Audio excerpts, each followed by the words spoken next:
안녕하십니까? 러빙타임 새벽을 여는 예수 묵상 시간입니다. 오늘의 예수 묵상 범위는 갈라디아서 2장 11절로 21절까지의 말씀입니다. 오늘도 이 말씀 속에서 하루를 살아가는 데 필요한 영적인 힘을 얻게 되기를 간절히 소원합니다.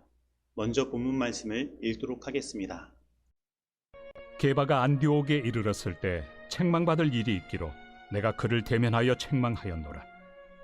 야고보에게서 온 어떤 이들이 이르기 전에 게바가 이방인과 함께 먹다가 그들이 오매 그가 할례자들을 두려워하여 떠나 물러가매 남은 유대인들도 그와 같이 외식하므로 바나바도 그들의 외식에 유혹되었느니라. 그러므로 나는 그들이 복음의 진리를 따라 바르게 행하지 아니함을 보고 모든 자 앞에서 게바에게 이르되 내가 유대인으로서 이방인을 따르고 유대인답게 살지 아니하면서 어찌하여 억지로 이방인을 유대인답게 살게 하려느냐 하였노라. 우리는 본래 유대인이요 이방 죄인이 아니로되 사람이 의롭게 되는 것은 율법의 행위로 말미암음이 아니요 오직 예수 그리스도를 믿음으로 말미암는 줄 알므로 우리도 그리스도 예수를 믿나니 이는 우리가 율법의 행위로서가 아니고 그리스도를 믿음으로써 의롭다함을 얻으려 함이라. 율법의 행위로서는 의롭다함을 얻을 육체가 없느니라. 만일 우리가 그리스도 안에서 의롭게 되려 하다가 죄인으로 드러나면 그리스도께서 죄를 짓게 하는 자냐? 결코 그럴 수 없느니라. 만일 내가 헐었던 것을 다시 세우면 내가 나를 범법한 자로 만드는 것이라. 내가 율법으로 말미암아 율법에 대하여 죽었나니 이는 하나님에 대하여 살려 함이라. 내가 그리스도와 함께 십자가에 못 박혔나니 그런즉 이제는 내가 사는 것이 아니요 오직 내 안에 그리스도께서 사시는 것이라. 이제 내가 육체 가운데 사는 것은 나를 사랑하사 나를 위하여 자기 자신을 버리신 하나님의 아들을 믿는 믿음 안에서 사는 것이라. 내가 하나님의 은혜를 패하지 아니하노니 만일 의롭게 되는 것이 율법으로 말미암으면 그리스도께서 헛되이 죽으셨느니라. 말씀 줄거리입니다. 이방인과 함께 식사를 하던 베드로는 할례자들이 방문하자 이방인과의 교제를 중단합니다. 그리고 바울은 이 일을 공개적으로 책망합니다. 또한 바울은 율법의 행위가 아니라 그리스도를 믿음으로 의롭게 된다고 말하고 자신은 그리스도와 함께 십자가에 못 박혔다고 내 안에 그리스도께서 사신다고 고백합니다. 바울의 예루살렘 방문을 통해 위대한 구원의 진리가 확립되었고 교회의 연합이 지켜졌습니다. 구원은 그리스도를 믿음으로 말미암아 얻어지는 것이며 그 외에는 아무것도 필요하지 않은 것입니다. 그리고 이제 오늘 본문 말씀은 예루살렘에서 안디옥으로 그 배경이 넘어갑니다. 안디옥은 최초의 이방인 교회였습니다. 그리고 안디옥은 유대인과 이방인이 하나 되는 복음적인 교회로 성장해 나갔습니다. 그런데 그러던 중 예루살렘에서 베드로가 안디옥 교회를 방문하였고 이방인들과 서로 교제를 나누고 식사를 하게 되었습니다. 그런데 이때 문제가 생긴 것입니다. 이방인과 함께 식사하던 베드로가 예루살렘에서 유대인들 곧 할례자들이 오자 갑자기 그 이방인들과 함께 식사하던 자리를 떠난 것입니다. 아마도 베드로는 유대인들을 지도하는 입장에서 지금 자신이 이방인들과 함께 식사를 하는 것이 부담이 되었을 것입니다. 왜냐하면 유대인들 사이에는 지금도 할례를 비롯한 유대주의적 관습을 지켜야 한다고 하는 사람들이 존재했기 때문입니다. 하지만 예루살렘 회의에서는 이방인 그리스도인들에게 할례 및 율법을 강요하지 않도록 결의하였습니다. 그리고 사도행전 15장에 보면 베드로도 이 일에 동의하였고 그 전에 하나님께서는 그에게 환상을 보여주시면서까지 이방인들에 대한 그의 편견을 깨뜨리신 것입니다. 그래서 지금 베드로가 한 행동은 위선이요 외식적인 행동인 것입니다. 그리고 이러한 베드로의 외식은 다른 유대인들에게도 영향을 미쳤고 심지어 디도를 함께 데려온 바나바까지도 그 일에 유혹된 것입니다. 이처럼 지도자 한 사람이 미치는 영향력은 큰 것입니다. 그래서 사도 바울은 그 영향을 초기에 차단하기 위해 베드로의 외식을 공개적으로 책망한 것입니다. 그렇다면 왜 베드로는 이러한 위선적인 행동을 하게 되었을까요? 그것은 12절에 말하는 바와 같이 그가 할례자들을 두려워하였기 때문입니다. 즉 그는 하나님보다 사람들의 이목을 두려워한 것입니다. 그래서 베드로는 하나님께서 주신 복음의 진리를 따라 바르게 행하지 아니한 것입니다. 그러면 다시 우리는 이 복음을 여기에서 생각해 볼 필요가 있습니다. 복음은 무엇입니까? 우리 모두는 마치 자신의 삶의 주인이 자기가 된 것처럼 행동하는 연약한 죄인이며 허물과 죄와 죄악이 가득하며 간사한 자들인 것입니다. 그래서 우리는 사실 이 죄 가운데서 죽을 수밖에 없는 자들인 것입니다. 그러나 우리의 이러한 모습에도 불구하고 하나님은 우리를 받아주신 것입니다. 그리고 그 하나님의 뜻을 이루시기 위해 예수님은 우리를 대신하여 십자가에 달려 돌아가신 것입니다. 그리고 예수님은 우리 인생을 다스리시고 이끌어 주시는 것입니다. 그런데 이러한 복음을 믿는 자가 어떻게 사람들이 두려워 사람을 차별하고 정죄하는 이러한 배타적인 행동을 할 수 있겠습니까?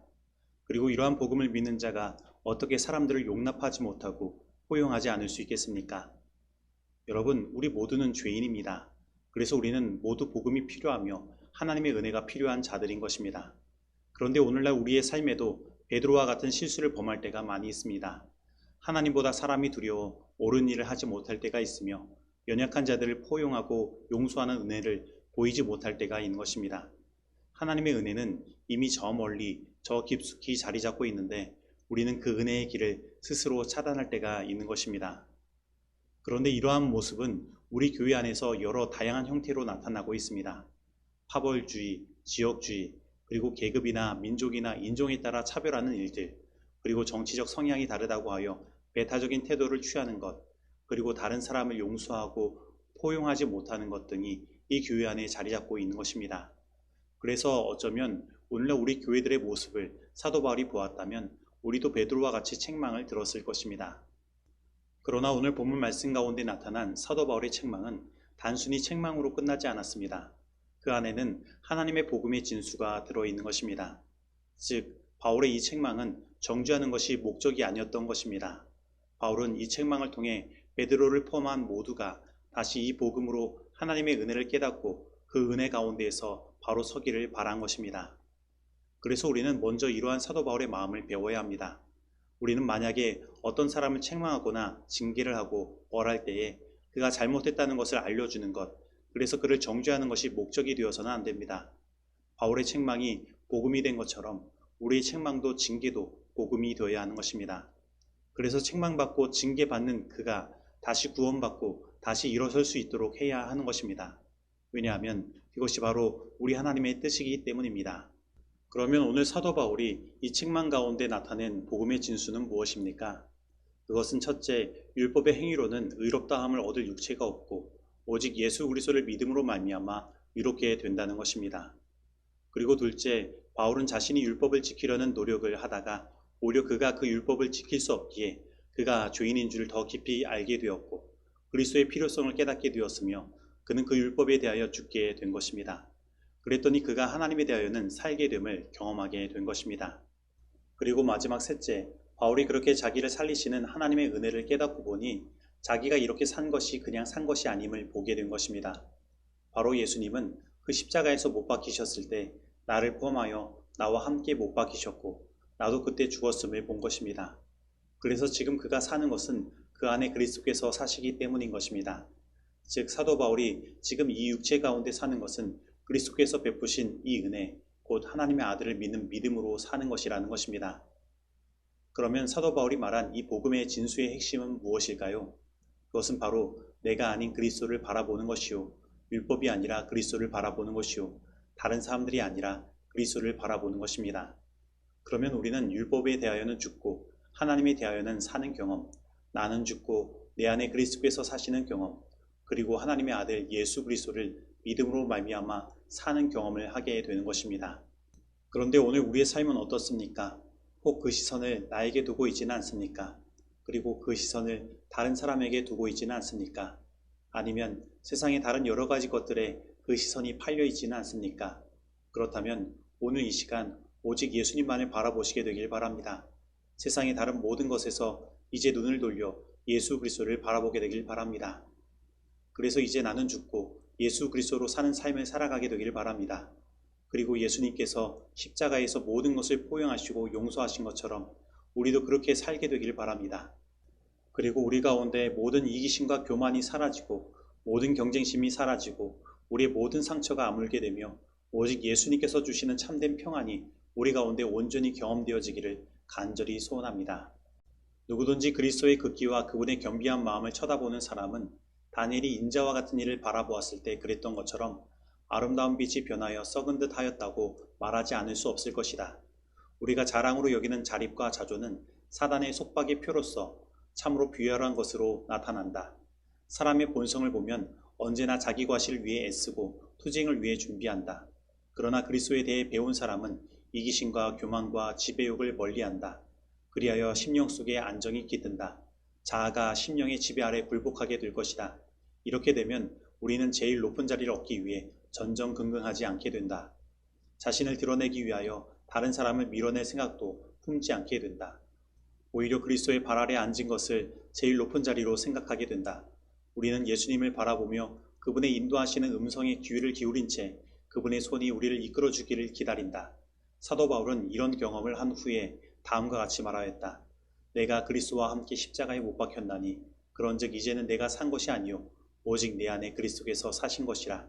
이제 내가 육체 가운데 사는 것은 나를 사랑하사 나를 위하여 자기 몸을 버리신 하나님의 아들을 믿는 믿음 안에서 사는 것이라. 산상보문 15페이지 말씀입니다. 적용하도록 하겠습니다. 오늘 나는 아직까지 버리지 못한 배타적이고 차별적인 것과 어떤 선입견을 가지고 있지는 않습니까? 오늘 나는 사람들을 두려워하여 신앙적인 후퇴를 보였던 경험이 있지는 않습니까? 오늘 나는 나의 안에 사는 이가 곧 그리스도라는 사도 바울의 고백과 같이 그리스도께서 내 안에 사시는 경험을 하기를 원하고 있습니까? 오늘 이 말씀 속에서 내가 실천해야 할 것은 무엇입니까? 기도하시겠습니다. 하나님 아버지, 오늘 우리들은 그리스도를 바라보기보다는 나를 바라보고 다른 사람을 바라보는 삶을 살며 세상의 다른 것들에 정신이 팔려 살아가는 연약한 존재입니다. 그래서 우리는 때로 배타적이고 차별적이며 어떤 선입관 안에 사로잡혀 사람들을 대할 때가 있습니다. 그리고 우리는 다른 사람들을 용서하고 포용하며 사랑해야 하지만 그렇게 하지 못하는 삶을 살 때가 많이 있습니다. 그리고 하나님을 두려워하기보다는 눈에 보이는 사람들을 두려워할 때가 많이 있습니다. 하나님, 오늘 이러한 우리들을 사도 바울과 같이 책망하여 주옵소서. 하지만 그 책망이 우리를 징계하는 책망이 아니라 우리로 하여금 다시금 하나님의 그 은혜의 복음으로 나아가게 하는 책망이 되게 하여 주옵시고 다시 예수님을 바라보게 만드는 책망이 되게 하여 주옵소서. 그래서 오늘 이제 우리도 사도 바울과 같이 그리스도와 함께 십자가에 못 박혔음을 깨닫게 하시고 이제 내가 사는 것이 아니요 그리스도께서 내 안에 사시는 경험을 할 수 있도록 우리를 인도하여 주옵소서. 예수님의 이름으로 기도드립니다. 아멘.